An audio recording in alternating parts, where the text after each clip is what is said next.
네, 우리 오늘은 누가복음 8번째 시간입니다. 누가복음 3장 21절에서 38절까지의 있는 말씀을 함께 나누도록 하겠습니다. 제목은요, 하나님의 아들 예수 그리스도, 하나님의 아들 예수 그리스도라는 제목으로 함께 나누도록 하겠습니다. 누가가 왜 이 복음서를 기록하고 있습니까? 누가가 왜 이 복음서를 기록하고 있습니까? 우리 1장에서 데오빌로에게 이 서신을 써서 보내준다고 하는 것을 말하고 있습니다. 그러면서 데오빌로가 이 예수님에 대해서 이 복음에 대해서 알고 있지만 그 사실을 더 정확하게 알려줌으로써 데오빌로가 자기가 알고 있는 그 사실에 대해서 더 확실하게, 더 분명하게 믿고 따를 수 있도록 이 복음서와 또 사도행전을 데오빌로에게 보내준 것입니다. 써서 보내준 것이죠. 그렇게 하기 위해서 누가는 어떻게 했습니까? 아주 굉장히 자세하게 알아보고 또 이것이 정말 사실인 것만 그가 골라서 정확하게 이 데오빌로에게 보냈던 것을 알 수 있습니다. 그러니까 이 누가가 데오빌로에게 보낸 이 편지를 우리가 기억하면서, 그렇다면 이제 그 4장부터는요 예수님의 사역이 시작되는데, 3장 이 마지막 부분에서 그 누가가 데오빌로에게 뭘 얘기하고 있냐면, 예수님이 4장에서 사역을 시작하시기 전에 그 사역을 준비하시는 준비 단계가 무엇이 있으며 그때 어떻게 준비하셨는지를 이 누가가 데오빌로에게 말해주고 있습니다. 그게 지금 우리가 살펴보고자 하는 8번째 시간에 살펴보고자 하는 누가복음 3장 21절에서 38절에 있는 내용입니다. 이제 예수님께서 그 사역을 시작하기 위해서 이제 준비 단계의 첫 번째 단계로 무엇을 하셨냐면, 3장 21절 상반절에 보시면 이렇게 말씀이 되어 있죠. 백성이 다 세례를 받을세, 예수도 세례를 받으시고, 이렇게 시작하고 있습니다. 예수님의 그 준비는 세례 받으심을 통해서, 세례 받으심으로 말미암아 이제 준비를 시작하시게 되었습니다. 그런데 이 말씀을 잘 보시면 백성이 다 세례를 받았다고 되어 있습니다. 백성이 요한에게 나와서 세례를 받을 때 예수님도 이 요한에게 나와서 세례를 받으셨다라고 되어 있습니다. 이 말씀을 통해서 우리가 예수님께서 이 공적인 사역을, 4장부터 시작되는 공적인 사역을 준비하셨는데, 예수님이 요한에게 세례를 받으신 것은 자기를 위해서 세례를 받으신 것이 아니라는 것을 알 수 있습니다. 예수님은 요한에게 세례를 받으실 이유가 없었죠. 예수님은 하나님의 아들이시기 때문에 요한에게 세례를 받으셔서 회개하는 세례, 죄사함을 얻게 하는 회개의 세례를 받으실 이유가 없었던 것이죠. 예수님은 그 자체로 완전하시고 또 하나님 앞에서 그가 조금도 흐트러짐이 없기 때문에, 죄가 없으시기 때문에 요한에게 세례를 받으실 이유가 전혀 없었습니다. 그런데 그렇다면 이 예수님이 자기를 위해서 세례를 받으시지 않으셨다면 왜 세례를 받으셨을까요? 우리 마태복음 3장 13절에서 15절 말씀을 통해서 예수님이 왜 세례를 받으셨는지를 우리가 알아보도록 하겠습니다. 마태복음 3장 13절에서 15절입니다. 마태복음 3장 13절에서 15절 말씀을 통해서 예수님이 왜 요한에게 세례를 받으셨는지를 우리가 살펴보도록 하겠습니다.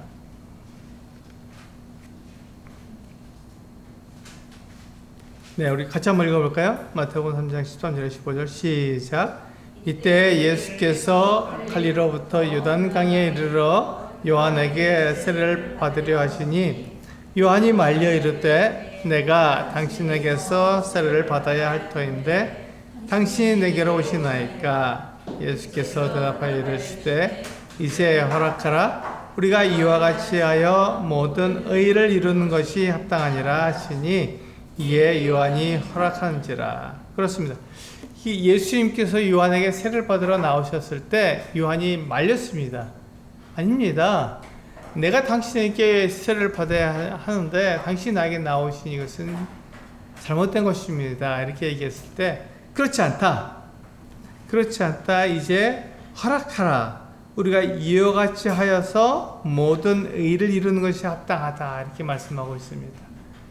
이게 뭐냐면 지금 예수님께서 우리 누가복음에서 말씀하고 있는 것처럼 예수님께서 백성들하고 예수님하고 동일시하는 거예요. 같게 만드는 것입니다. 우리가 누가복음에서 보면은 분명히 백성이 세를 받는 것과 예수님이 세를 받는 것이 차이가 없어요. 똑같이 받습니다. 그것처럼 지금 이 마태복음에서 예수님이 자기 죄 때문에 이 요한에게 나와서 세를 받으신 것이 아니라 사람들하고 동일시 되려고, 사람들하고 같이 되려고 사람들이 받는 세례에 예수님도 응하셨다는 것입니다. 그래서 예수님이 이 요한에게 세례 받으신 것은 그의 죄 때문이 아니라 자기 자신을 위해서가 아니라 백성들을 위해서, 사람들을 위해서 자기를 요한에게 자기를 드려서 자기가 세례를 받음으로써 동일하게 같이 되는 것을 말하고 있는 것입니다. 우리 히브리서 4장 15절 말씀 한번 볼까요? 히브리서 4장 15절 말씀을 보면 예수님이 어떠한 분인지 분명히 나타나 있습니다. 히브리서 4장 15절을 보시면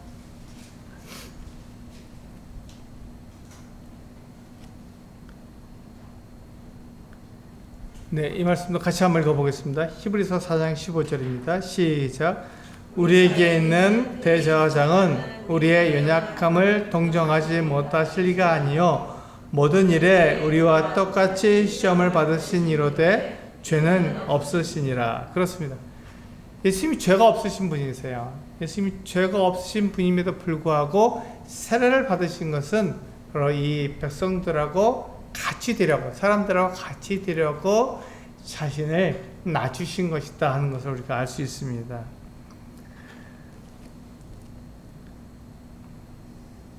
우리 요한복음 한번 볼까요? 요한복음 1장 29절에서 예수님이 이 백성들하고 같이 되셨다는 것이 무슨 뜻인지 요한복음 1장 29절에서 우리에게 말씀해 주고 있습니다. 요한복음 1장 29절을 보시면 예수님께서 백성들이 받는 세례를 예수님도 받으셨다는 것이 무엇이냐면 같이 한번 읽어볼까요? 요한복음 1장 29절 시작. 이튿날 요한이 예수께서 자기에게 나오심을 보고 이르되 보라 세상 죄를 지고 가는 하나님의 어린 양이로다. 그렇습니다. 여기 보시면 예수님께서 누구시라고요? 세상 죄를 지고 가는 하나님의 어린 양이라고 분명히 말씀하고 있습니다. 그러니까 예수님이 자기의 죄가 아니라 세상 죄를 지고 가시는 분이십니다. 예수님이 요한에게 세례를 받으신 것은 자기 죄 때문이 아니라 세상에 있는 모든 사람들의 죄를 지고 가기 위해서 그와 같은 세례를 받으신 것이 분명하다고 사도 요한은 말씀하고 있는 것입니다. 그래서 어떤 사람들은 그렇게 말을 하죠. 예수님께서 죽으신 것은, 십자가 달려 죽으신 것은 선택받은 몇 사람을 위해서 예수님께서 이렇게 십자가 달려 죽으신 것이다 이렇게 얘기하는데 그렇지 않습니다. 이 말씀에서 분명히 말씀하시기를 세상 죄를 지고 가는 하나님의 어린 양이기 때문에 세상에 있는 모든 사람들의 죄를 하나님께서 예수 그리스도께서 지신 것을 우리가 알 수 있습니다. 마지막으로 우리 요한복음 열었으니까요. 3장 14절에서 15절 한번 볼까요? 요한복음 3장 14절에서 15절 같이 한번 읽어보겠습니다. 시작. 모세가 광야에서 뱀을 든 것 같이 인자도 들려야 하리니 이는 그를 믿는 자마다 영생을 얻게 하려 하심이니라. 그렇습니다. 광야에서 이스라엘 백성들이 하나님과 모세에 대해서 원망했습니다. 길이 굉장히 험했기 때문에 뜨겁고 습하고, 그러니까 막 그 모세와 하나님을 원망했습니다. 그러니까 하나님께서 이 이스라엘 백성들에게 불변을 보내서 물려 죽게 하셨습니다. 그때 이스라엘 백성들이 자기들이 잘못했다는 것을 알고는 나와서 이 불변들을 없애주십시오라고 구했을 때, 하나님께서 모세에게 이 불뱀을 만들어서 장대에 높이 달아라. 그래서 그것을 쳐다보는 사람은 다 살리라, 이렇게 말씀하셨습니다. 그 말씀이죠. 모세가 광야에서 뱀을 든 것 같이 인자도 들려 하려니 이는 그를 믿는 자마다. 그렇습니다. 뱀에 물린 사람은 다 누구든지 상관없어요. 누군지 뱀에 물린 사람이 그 모세가 높이 든 장대에다가 매달아서 높이 든 그 불뱀을 쳐다본 적 다 살았습니다.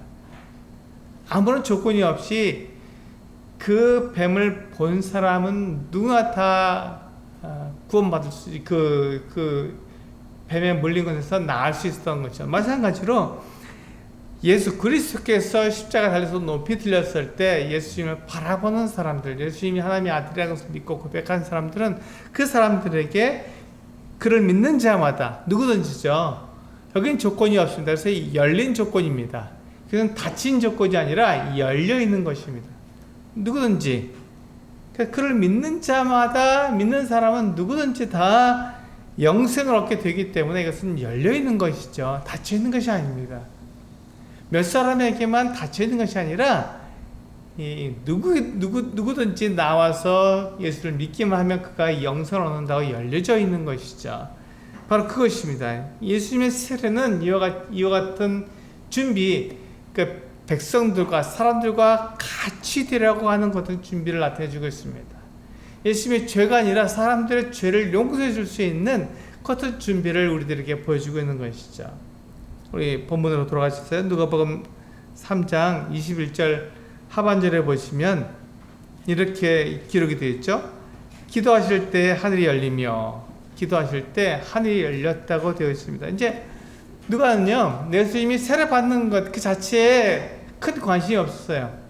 예수님이 누구시냐가 중요했던 것이죠. 그래서 예수님이 세례를 받으러 오셨다. 그리고 세례를 받으시고 기도하셨다. 세례가 끝난 다음에, 세례를 받으신 다음에 세례 받는 그 과정은 없이 세례를 받으신 다음에 예수님은 기도하셨다. 그리고 하늘이 열렸다. 이것을 우리에게 얘기해 주고 있습니다. 그러니까 예수님은 하나님의 아들이시잖아요. 하나님의 아들이시니까 우리처럼 무엇을 달라고 기도하실 이유가 없는 것이죠. 그런데 예수님은 아버지 하나님과 교제하기를 원하신 거예요. 계속된 교제를 하시기 위해서 예수님은 아버지 하나님께 기도하셨습니다. 이렇게 하는 것과 하나님의 뜻이 이러이러한 것이기 때문에 이렇게 하려고 하니까 주님께서, 아버지께서 나를 도와주십시오. 이 일을 잘할 수 있도록 도와주십시오라고 하나님께 기도하실 수 있었던 거예요. 예수님은 하나님의 아들이시지만 아버지의 뜻을 이루기 위해서 기도하셨고, 또 그 기도를 통해서 아버지와 하나 된 것을 나타내 주셨습니다. 이게 예수님의 사역을 위한 준비 단계이죠. 예수님이 다음 그 4장부터 나오고 있는 그 어떤 그 예수님의 이제 그 사역을 위해서 하나님께 기도하고 있는 거예요. 그때 하늘이 열렸습니다. 이 예수님께 기도하실 때 하늘이 열렸다는 것이 우리에게 무엇을 말씀해 주고 있습니까? 예수님의 그와 같은 이 사역을 하나님께서 인정하셨다는 것을 우리에게 보여주고 있는 것입니다. 하나님께서 승인하셨고, 이제 예수님께서 그와 같은 일을 하시는 것을 하나님께서 인정하셨다는 것을 우리에게 보여주고 있습니다. 하늘이 열렸다는 것, 참 놀라운 일 아닙니까? 그런데 그것을 통해서 하나님께서 예수님의 그 같은 사역들, 사람들과 같이 되셨고, 또 사람들을 위해서 자신을 내어놓는 이 놀라운 사역을 인정하신 이 아름다운 모습을 우리에게 보여주고 있습니다. 3장 22절 상관절에 보시면 이와 같이 말씀하고 있습니다. 하늘이 열린 상태에서 그 하늘에서 뭐가 내렸냐면 성령이 비둘기 같은 형체로 그 위에 강림하시더니 라고 되어 있습니다. 성령이 강림하신 거, 성령이 그 예수님 위에 강림하신 거, 내려오신 거예요. 그런데 성령님은 사람의 눈으로 볼 수가 없는 영이십니다. 하나님의 영이시고 그리스도의 영이시기 때문에 성령님은 우리 사람이 눈으로 볼 수 없습니다. 그래서 성령께서 이 예수 그리스도 위에 강림하시는 것을 사람들이 볼 수 있도록 그 형체를 가지신 거예요. 그래서 그 형체가 마치 비둘기 같은 형체를 가지고 예수님께 임하셨다 이렇게 말씀하고 있습니다.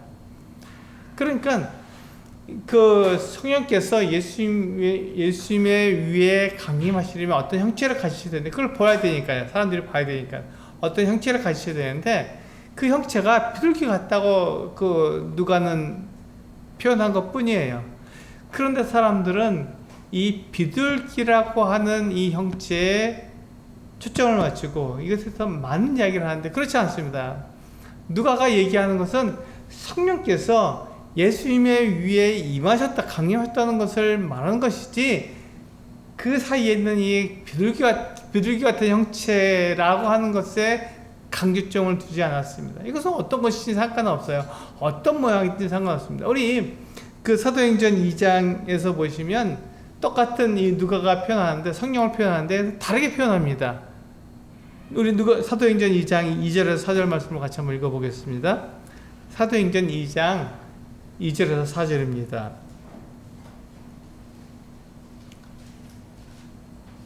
누가가 데오빌로에게 똑같이 이 편지를 써서 이 서신을 써서 보내주고 있잖아요. 그러니까 누가복음을 먼저 보냈고 사도행전을 나중에 보냈는데 이 나중에 보면 사도행전 2장에서 똑같은 성령을 어떻게 표현하냐면 우리 사도행전 2장 2절에서 4절 같이 한번 읽어보겠습니다. 시작.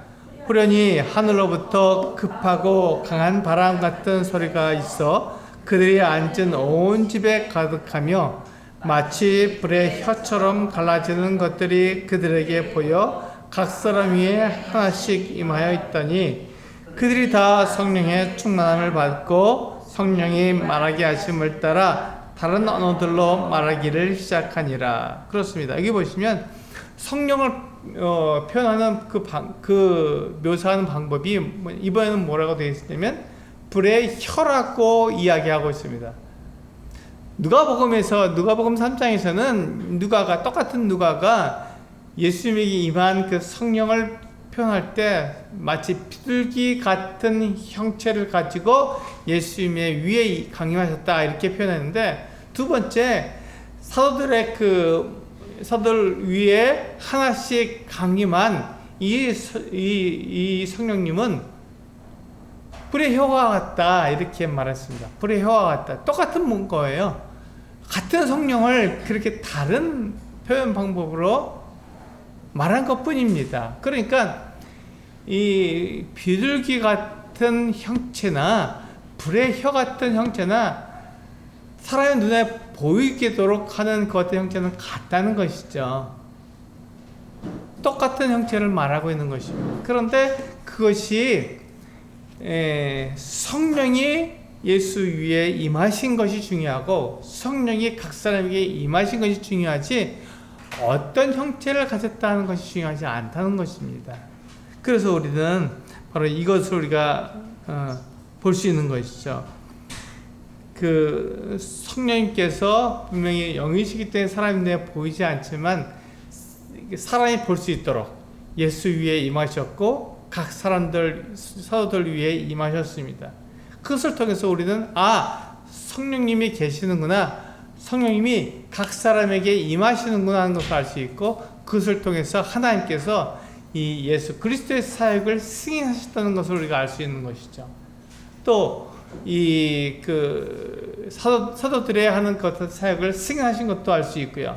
마찬가지로 우리들에게 그 성령께서 눈에 보이지 않지 않습니까? 그렇습니다. 이거는 특별한 경우에 보인 거예요. 형체를 가지고 나타나신 거예요. 그 외에는 성령님은 눈에 보이지 않습니다. 어떻게 임하시는지 사람들이 알 수가 없는 거예요. 그런데 믿는 사람에게는 그 약속으로 하신 것처럼 믿는 사람이 성령께서 임하신다고 약속하신 거예요. 너희가 믿을 때 성령을 받았느냐라고 바울이 물었습니다. 이와 같이 믿을 때 성령이 임하시는 것 뿐이지 그것을 우리가 알 수 없다는 것입니다. 그렇게 되기 때문에 그것은 하나님께서 이 각 사람에게 그들의 사역을 승인하시는 것이고, 각 사람, 우리들에게 임하시는 그 성령님을 통해서 우리가 하나님의 자녀라는 것을 승인하시는 것이죠. 성령님께서 우리 가운데 거하시다는 것은 바로 그것을 가지고 있습니다. 그 마찬가지로 예수님 위에 비둘기 같은 형체로 강림하셨다는 것은 예수님께서 이제 앞으로 하실 모든 그 같은 사역을 승인하셨다라는 것을 우리에게 말해주고 있습니다. 예수님은 아무 죄가 없으시지만 사람하고 동등하게 되셔서 사람들을 위해서 십자가 달려 죽으시는 그 모든 사역을 승인하신 게 되는 것이죠. 그리고 이제 다시 본문으로 돌아오셨어요. 누가복음 3장으로 돌아오셔서 누가복음 3장 22절 하반절에 보시면 이와 같이 말씀하고 있습니다. 하늘이 열렸죠. 그리고 성령께서 그 예수 위에 강림하셨죠. 그리고 하늘로부터 소리가 나기를 너는 내 사랑하는 아들이라 내가 너를 기뻐하노라 하셨습니다. 이와 같이 말씀하셨어요. 이것은 무엇을 말씀하십니까? 예수께서 앞에서는 백성들하고 똑같이 되었지 않습니까? 같이 세례를 받으셨기 때문에 백성들하고 같이 줄을 서시고 요한에게 세례를 받으셨기 때문에 백성들하고 같이 되셨습니다. 그런데 하늘로부터 소리가 나와서 특별하게 예수님을 가리켜서 이제 얘기했죠. 너는 내 사랑하는 아들이라. 그렇습니다. 예수님은 사람들하고 동일하게 되셨지만 하나님은 예수님을 구별하신 거예요. 다른 사람들은 사람의 아들이죠. 사람입니다. 근데 예수님은 사람의 모양으로 오시지만 하나님의 아들이라는 것을 분명하게 우리에게 보여주고 있는 것이죠. 너는 내 사랑하는 아들이라 이렇게 말씀하고 있지 않습니까? 그래서 예수님은 틀림없이 사람들하고 같이 되셨지만 예수님은 또한 하나님의 아들, 하나님의 독생자라는 것을 우리에게 보여주고 있습니다.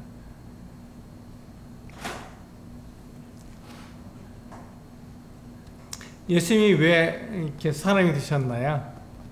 예수님께서 사람이 되신 이유는 한 가지밖에 없죠. 그것이 바로 사람을 대신해서 십자가에 죽으시기 위해서 이 세상에 오신 것이고 사람처럼 되셨습니다. 근데 예수님은 제물이 되기 위해서는 어떤 상태가 되죠? 제물은 어떤 상태가 돼야만 제물로 드려줄 수 있습니까? 점도 없고 흠도 없어야 됩니다.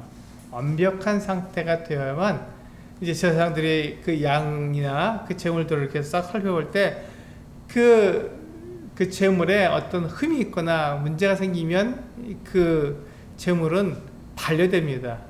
그래서 제물로 드릴 수 없다라고 말하고 살아온 제물을 드릴 수밖에 없죠. 그래서 예수님께서 이게 흠이 있거나 죄가 있으시면 하나님께 드릴 수가 없죠. 그래서 예수님은 흠이 없고 정 없는 완벽한 상태로 제물이 되신 것입니다.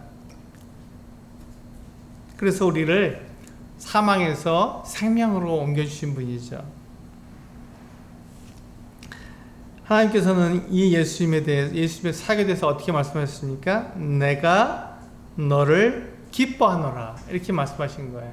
예수님의 사역에 대해서 예수님은 기뻐하셨습니다.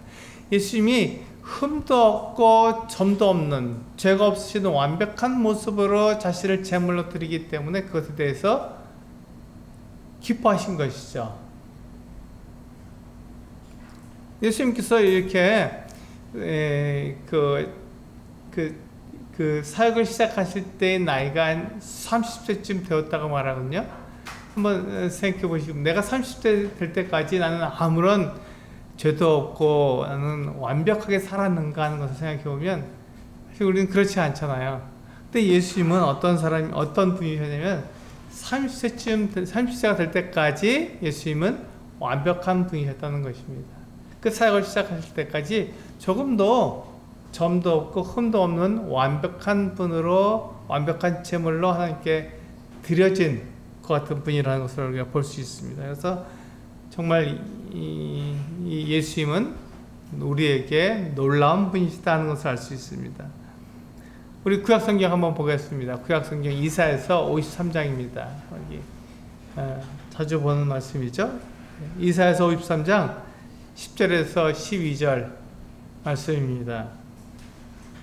네, 이 말씀을 우리가 잘 보지 않는데 이사야서 53장 10절에서 12절 말씀을 함께 보시겠습니다.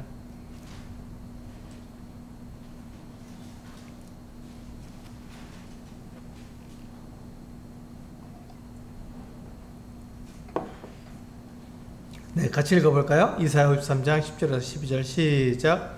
여호와께서 그에게 상함을 받게 하시기를 원하사 질고를 당하게 하셨은즉 그의 영혼을 속건제물로 드리기에 이르면 그가 씨를 보게 되며 그의 날은 길 것이요 또 그의 손으로 여호와께서 기뻐하시는 뜻을 성취하리로다. 그가 자기 영혼에 수고한 것을 보고 만족하게 여길 것이라. 나의 의로운 종이 자기 지식으로 많은 사람을 의롭게 하며 또 그들의 죄악을 친히 담당하리로다. 그러므로 내가 그에게 존귀한 자와 함께 몫을 받게 하며 강한 자와 함께 탈취한 것을 나누게 하리니 이는 그가 자기 영혼을 버려 사망에 이르게 하며 범죄자 중 하나로 헤아림을 받았음이니라. 그러나 그가 많은 사람의 죄를 담당하며 범죄자를 위하여 기도하였느니라. 네, 예수님은 이와 같은 분이셨습니다. 예수님은 여호와께서 기뻐하시는 뜻을 성취한 분이셨어요. 그러니까 예수님께서 이 사역을 시작하실 때 하나님께서 기뻐하셨잖아요. 내가 너를 기뻐하노라 하고 말씀하시잖아요. 예수님은 이와 같이 하나님께서 기뻐하시도록 하나님의 뜻을 이루시는 분이셨고, 하나님의 뜻을 이루기 위해서 그가 사역을 시작하실 때까지 점도 없고 흠도 없는, 죄가 없는 완벽한 분으로 하나님께 드려지셨다는 것입니다. 완벽한 제물로 드려지셨다는 것이죠. 그래서 하나님께서는 이 예수님을 기뻐하실 수 있었던 것입니다. 예수님께서 하시는 모든 일에 대해서 기뻐하시고 그것을 인정할 수 있었던 것이죠. 우리 그 본문으로 돌아오셨어요? 3장 23절 상관절에 보시면요, 예수께서 가르침을 시작하실 때 30세쯤 되시니라 이렇게 말씀하고 있죠. 예수님의 나이가 이제 대략 정확한 나이는 알 수 없지만 이 누가가 우리에게 알려준 예수님께서 사역을 시작하실 때의 나이가 한 30세쯤 되었다 이렇게 말씀하고 있습니다. 예수님께서 30살이 되신 거예요. 그때 이 예수님의 나이가 30세라고 하는 것은 이제 공적인 사역을 시작할 수 있는 나이가 되었다고 우리에게 가르쳐주고 있는 것이죠. 예수님께서 젊은 청년, 이제 그 소년의 그 어떤 이미지를 가지고 있지 않았습니다. 또 예수님이 나이가 많아서 늙은 그 같은 모습을 가지고 있지 않았어요. 예수님은 30살 정도 되셨기 때문에 이 공적인 사역을 수행하기에 딱 맞는 그 같은 나이로 이제 그 사역을 시작하신 것을 우리에게 보여주셨습니다. 이제 23절 하반절에 보시면요, 중요한 말이 나옵니다. 뭐라고 되어 있냐면 사람들이 아는 대로는 요셉의 아들이니 라고 되어 있습니다. 사람들은 예수님을 평범한 사람으로 알았던 거예요. 사람들이 아는 바로는 요셉의 아들이다 이렇게 되어 있는 것이죠.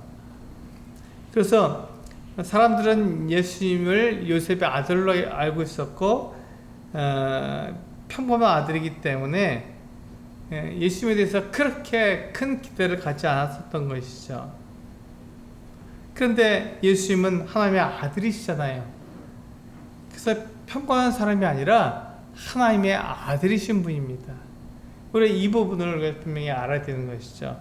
그래서 요셉의 아들이시기 때문에 예수님은 법적으로 요셉의 계보를 그가 가지고 있어서 요셉의 그 어떤 법적인 아들로서 그가 모든 그 계보에 나타난 그 어떤 특징들을 가지고 있습니다. 이게 법으로 가능한 거예요. 왜냐하면 예수님이 요셉의 아들로 되어 있기 때문에 요셉이 가지고 있는 모든 것들을 법적으로 예수님께서 계승하시는 것이죠. 그래서 우리 그 38절까지 이후에 요셉으로부터 시작해서 쭉 계보가 쭉 나오죠. 이 계보 이름을 우리 하나하나가 다 우리들이 어떤 의미를 주고 있지 않습니다. 그러나 이 계보를 통해서 예수님이 요셉의 그 같은 자손이다 하는 것을 법적으로 정확히 우리에게 이야기해 주고 있는 거예요. 그래서 예수님은 그 요셉의 법적인 아들이기 때문에 다윗의 자손이고 아브라함의 자손이다 이렇게 얘기하고 있는 것입니다. 이 계보가 얘기해 주고 있는 것은 예수님께서 이 법적으로 다윗의 자손이고 아브라함의 자손이다라는 것을 우리에게 이야기해 주고 있는 거예요. 그렇기 때문에 예수님은 구약 성경에 예언된 그 다윗의 자손, 다윗 왕의 영원한 위를 함께할 영원한 위를 누리게 될 그것은 영원한 왕이시고 아브라함의 자손으로 태어나게 될 이스라엘 백성이라는 것을 정확하게 나타내 주고 있습니다. 뿐만 아니라 예수님은 아브라함에서 끝나는 것이 아니라 아브라함보다 더 위로 올라가죠. 아브라함을 거슬러서 누구에게까지 올라가냐면 아담에게까지 올라갑니다. 그래서 아브라함으로부터 이스라엘 백성들이 시작되는데 예수님은 아브라함으로 끝나는 것이 아니라 마태복음 아브라함과 다윗의 전 예수 그리스도의 계보라 이렇게 해서 아브라함부터 시작하는 족보를 예수님의 족보에 이렇게 말해주고 있습니다. 그런데 누가는 아브라함에서 끝나는 족보가 아니라 아브라함을 넘어서는 그 같은 족보를 말하고 있어요. 그러니까 이스라엘의 시작인 아브라함을 넘어섰기 때문에 예수님은 이스라엘뿐만 아니라 이스라엘을 넘어서는 온 민족을 위해서, 온 백성들을 위해서 이 세상에 오신 하나님의 아들이시다라는 것을 우리에게 보여주고 있는 것이죠. 그래서 예수님께서 그 아브라함을 넘어서 그 위에 아담에게까지 올라가는, 하나님께서 사람을 만드셨을 때 첫 번째 사람이 바로 아담이잖아요. 그 아담에게로 올라가는 이와 같은 족보를 예수님께서 가지고 계신 거예요. 예수님의 이와 같은 계보는 예수님께서 이스라엘에 국한되지 않고 모든 사람을 위한, 모든 사람에 대한 그 같은 구원자로 이 세상에 오셨다는 것을 나타내주고 있습니다. 그런데 예수님의 계보 맨 마지막에 보시면 그 아담으로 끝나지 않잖아요. 아담 그 위가 바로 하나님이시다 이렇게 얘기하고 있습니다. 다른 언어 성경이나 이제 그 영어 성경에 보면은 뭐라고 되어 있냐면 하나님의 아들이다 이렇게 되어 있습니다. 예수님을 가리켜서 지금 하나님의 아들이다 이렇게 말씀하고 있는 것이죠. 그렇습니다. 예수님은 하나님의 아들이십니다. 하나님께서 이 예수님을 통해서 자기의 뜻을 나타내시고 그 오랫동안 수천 년 동안 약속하셨던 이 사람들을 구원하시고자 하시는 하나님의 계획을 예수님을 통해서 이루시는 거잖아요. 그 일을 하나님의 아들이신 예수 그리스도를 이 세상에 보내심으로써 이제 그 일을 이루고 계시는 거예요. 우리는 그것을 여기서 볼 수 있습니다. 우리 잘 알고 계시죠? 요한복음 3장 16절 한번 보실까요? 요한복음 3장 16절 우리 말씀을 잘 아시는데 같이 한번 읽어보겠습니다. 요한복음 3장 16절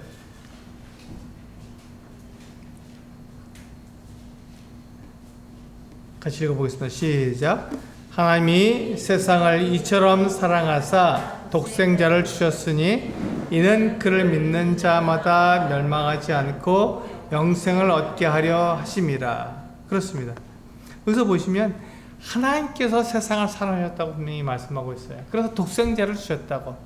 그러니까 예수님께서 하나님의 아들이신 예수님께서 이 세상에 오신 그 이유는 뭐냐면 하나님께서 사람들을 사랑하시기 때문에 하나님께서 사람들을 사랑하셔서 사람들을 구원하시고자 하시는 그 같은 하나님의 뜻을 예수 그리스도를 통해서 이루시기 위해서 이와 같은 일들을 하셨다는 거예요. 예수님께서 사람으로 이 땅에 오신 그 이유는 뭐냐면 사람들을 하나님께서 어떻게 사랑하셨는지를 나타내 보이시는 거죠. 예수님을 통해서 하나님의 사랑을 사람들에게 알려주는 거예요. 하나님의 뜻이 무엇입니까? 하나님의 마음이 무엇입니까? 우리 디모데전서 2장 4절에 그것이 나와 있잖아요. 디모데전서 2장 4절 말씀 같이 한번 읽어보겠습니다. 디모데전서 2장 4절 이게 하나님의 마음이에요. 하나님께서 우리 사람들에게 가지고 계신 하나님의 마음이 이것입니다. 사람들이 이것을 오해하죠. 하나님은 사람들을 벌하시고 하나님은 사람들을 갖다가 이렇게 멸망하게 만드시는 분이라고 오해하고 있는데 그렇지 않습니다. 우리 디모데전서 2장 4절 같이 한번 읽어보겠습니다. 시작. 하나님은 모든 사람이 구원을 받으며 진리를 아는 데 이르기를 원하시느니라. 그렇습니다. 하나님은 모든 사람이 구원을 받기를 원하시는 거예요. 하나님은 모든 사람이 구원받기를 원하십니다. 그래서 하나님의 아들이신 예수 그리스도를 사람으로 이 세상에 보내주신 거잖아요. 하나님의 세상을 이처럼 사랑하신 거잖아요. 그래서 누구든지 그 예수님을 보고 믿기만 하면, 믿으면 그가 영생을 얻는다고 말씀해주죠. 멸망치 않고 영생을 얻는다고 말씀했잖아요. 근데 사람들은 자기 행위가 악하니까 이 하나님께서 보내신 하나님의 아들을 거절하는 것이죠. 자기 행위가 악하니까, 자기가 어두우니까 그것을 거절하는 것 뿐입니다. 그런데 그 거절한 사람들 중에서 이 하나님께서 우리를 사랑하신다는 그 소식을 듣고 그 이야기를 듣고는 하나님에 대해서 알아보기 위해서 그 어둠을 뚫고 나온 사람들이 있는 거죠. 그 사람들을 하나님께서는 믿음으로 그 사람들의 그 믿음을 하나님께서 받으셔서 그를 사망에서 생명으로 어둠에서 빛으로 옮겨주시는 것이죠. 우리 마지막으로 요한복음 1장 9절에서 13절에 있는 말씀을 함께 보시겠습니다. 요한복음 1장 9절에서 13절에 있는 말씀입니다.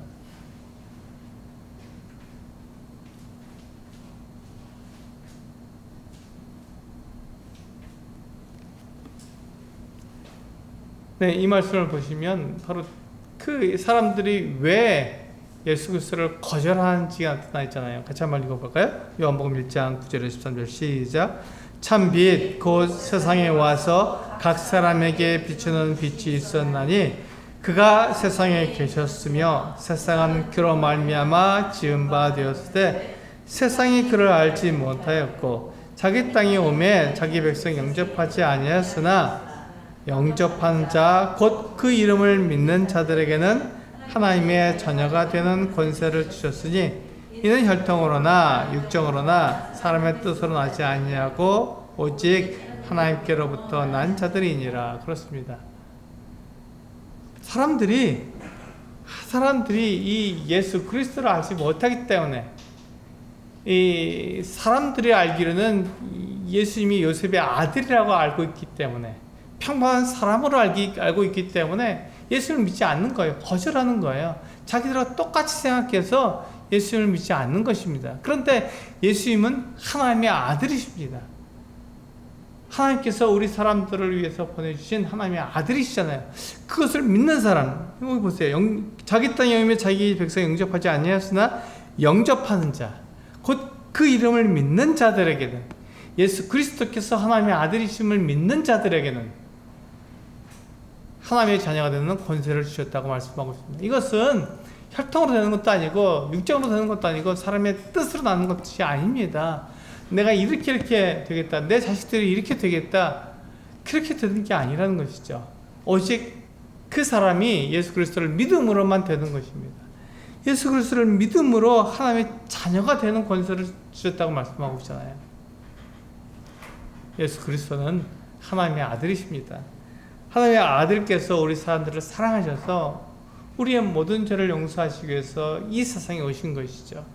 그것을 믿는 사람들은 멸망하지 않고 영생을 얻게 된다고 하나님께서 약속해 주셨습니다. 하나님의 뜻은, 하나님의 마음은 모든 사람이 구원을 받는 데 있는 것입니다. 사람들을 멸망시키거나 사람들을 벌하시는 데 하나님의 그 마음이 있는 것이 아니라 어떻게 하든지 사람들을 구원받게 하려고, 진리 가운데 이르게 하려고 하나님께서는 하나님의 아들이신 예수 그리스도를 이 세상에 보내시기까지 한 거예요. 그보다 더 큰 사랑이 없다고 성경은 말씀하고 있습니다.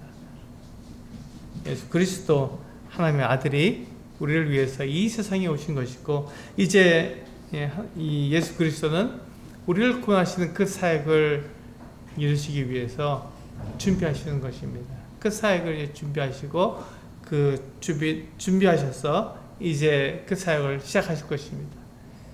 누가복음 4장에 들어가게 되면 이제 예수님께서 어떻게 그 사역을 시작하시는지 우리가 알 수 있게 됩니다.